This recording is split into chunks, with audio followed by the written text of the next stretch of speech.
I woke up one day about age 45 and I realized I had a theory of happiness, which was completely flawed. My theory was if I work really hard and I am really successful, people will, give me a lot of recognition and reward and I'll be happy. And I realized where that happened. It started happening in school.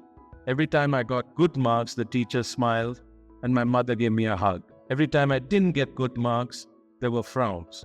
So like an obedient dog, I tried to get good marks. Then I went to join a company. Every time I did some good work, boss was happy, gave you a raise, a promotion. Every time you didn't do it, you got a kick. So you're trained. Okay. So you get on this treadmill. The problem is, like an alcoholic, you need to drink more and more to get the same high.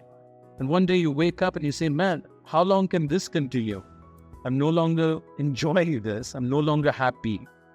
So I spent 10 years reading about the literature from different religious faiths. I went through counseling to understand this issue of happiness. First of all, happiness has nothing to do with success or achievement or what you have in your life. We all know people who have everything and are miserable. We all equally know people who have nothing, but they're always smiling. So it's an attitude. It's a psychologist called this synthetic. Synthetic means it's manufactured by our mind. And so the trick here is to control your thoughts. The second thing I learned painfully is the more you think about yourself, the more unhappy you're likely to be. The more you lose yourself, the more happy you are. So you can only be happy if you forget about yourself. It's been a very good lesson for me. The third one is acceptance. And, there was a beautiful moment for me when the shoe dropped. Irfan Khan, the actor, he was dying, very young, cancer. And the person was interviewing. He said, how are you able to smile when you know you're going to die in 2 months? I said, well, I'd hope life would be different, but life has no obligation to give us what we expect.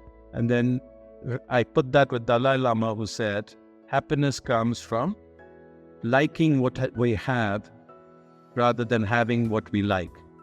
Okay? So this is very hard for me because I used to think, I wish I were a big CEO of a big company like Satya Nadella at Microsoft. Okay? Why have I not become that? And I used to go a little crazy. Then I realized, life has not turned out too badly for me. So let's be grateful for that and enjoy that. So cultivating this acceptance is very, very important. And the final piece around happiness is relationships. Loneliness is the biggest driver of unhappiness. And the more we are connected with each other, the happier we are.